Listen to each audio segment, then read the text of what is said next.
Hey, what's up guys? We're here again at Jones Subwoofer Solutions. Today I've got something new for you on the amp dyno. We have the Black Brick Premium Audio Black Brick 3000 watt M3500D. And as you can see, I don't know if the retail models will come with this big case, but this thing came packaged beautifully in this big carrying case. So I had to show that to you guys. So there's the amp. It does look familiar to me, like another amp that I've seen before. We'll see how similar it might be later on. But this is the Black Brick Premium Audio 3000 watt amp. You can see it there. We've got it hooked up with 1/0 cable. In the manual, you can see here it says it is 1 ohm stable.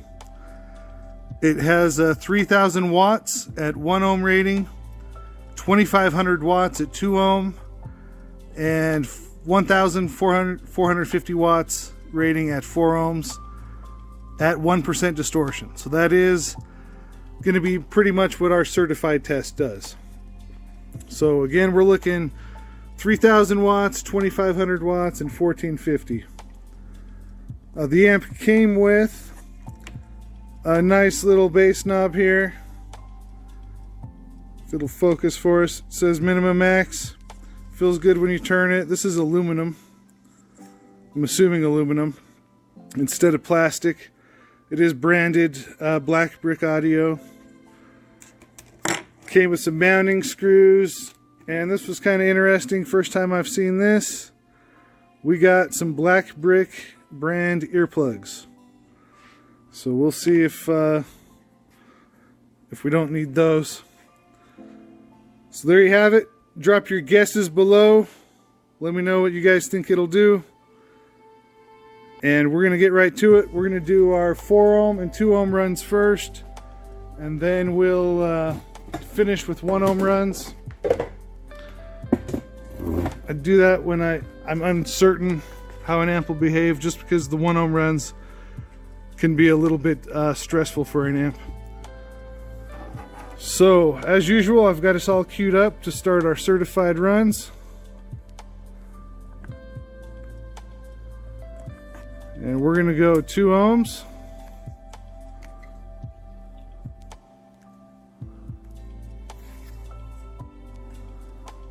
Starting at 14.7 volts on the CMAX.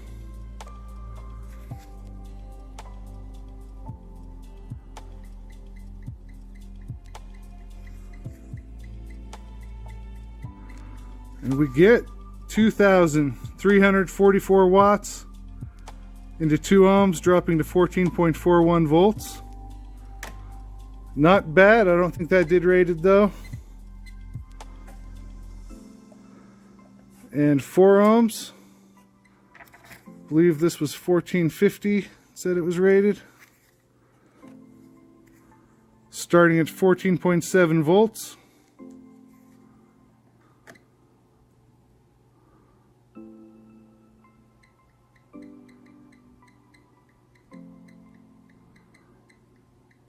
And we got rated there. We got 1,497 watts into 4 ohms.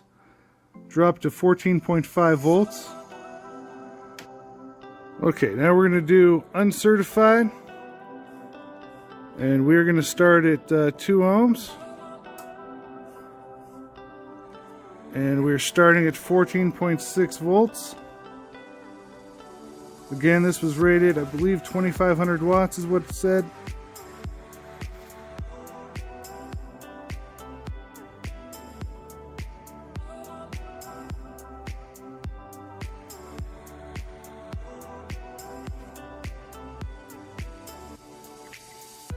And we get 2,541 watts into 2 ohms. We dropped to 14.2 volts.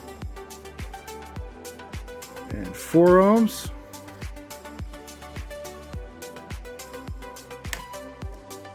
4 ohms starting at 14.69 volts. uncertified all the way to clipping.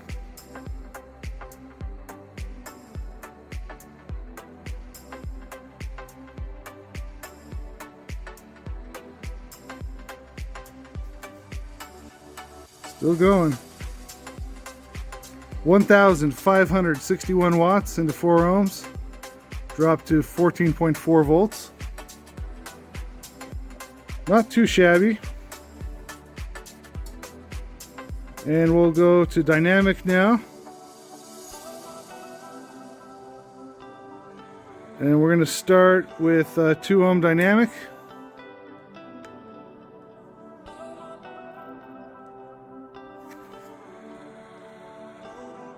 And we're starting again at 14.6 volts. Dynamic is burst 40 hertz. It's supposed to simulate music.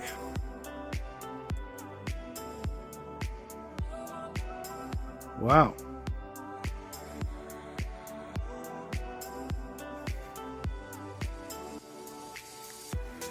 Not bad. 2,585 watts into 2 ohms. Dropped to 14.2 volts. So we're right on track with rated power. Oop, we're going to 4 ohms.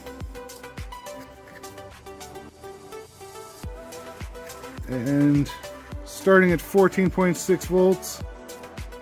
No active charging today. We're just at the CMAX at resting voltage. 4 ohms.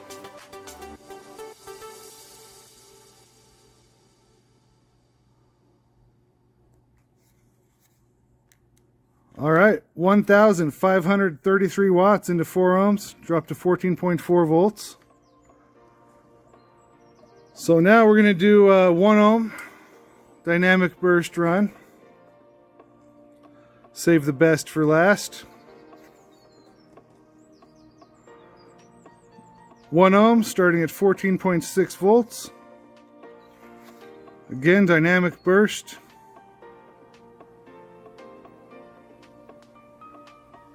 Well above rated on this burst test. 3,725 watts into 1 ohm. We dropped to 14.09 volts. So now I'm going to exit dynamic mode and we will do a certified run. Get my meter back up here.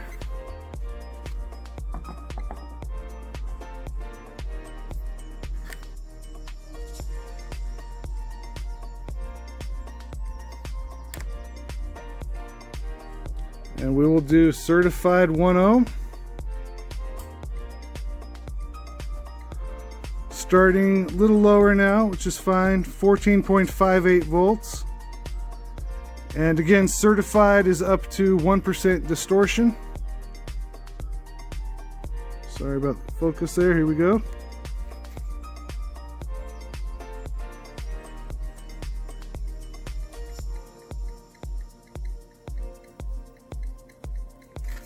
$2,843 watts into 1 ohm certified. So we didn't quite get the rated power on the certified test, but it did do it so far on the uncertified tests and on dynamic.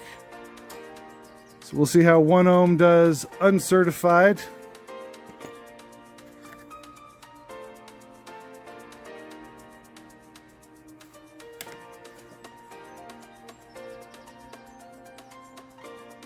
One ohm uncertified, which is a more brutal test because it does allow the amp to clip a little bit harder.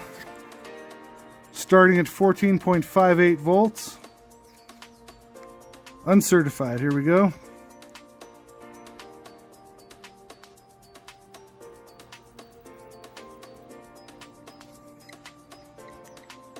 And we got 3,211 watts into 1 ohm. Dropped to 14 volts. So not very bad at all. That amp, I mean, just barely short of its ratings on the certified test. but it did do what it says on the uncertified and on the dynamic tests. Something new you guys might see on the market. If you guys want to hang on just a minute, I'm going to put up a summary of these results, then we'll get a look inside the amp.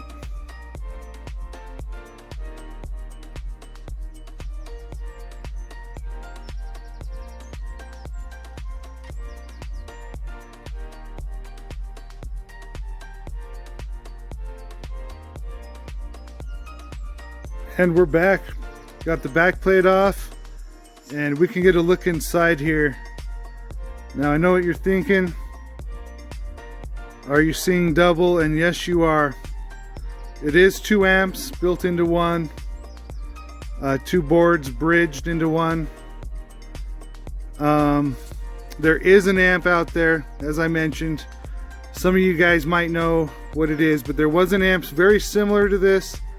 I can't say immediately if they're the same board or not, but it was definitely a similar design,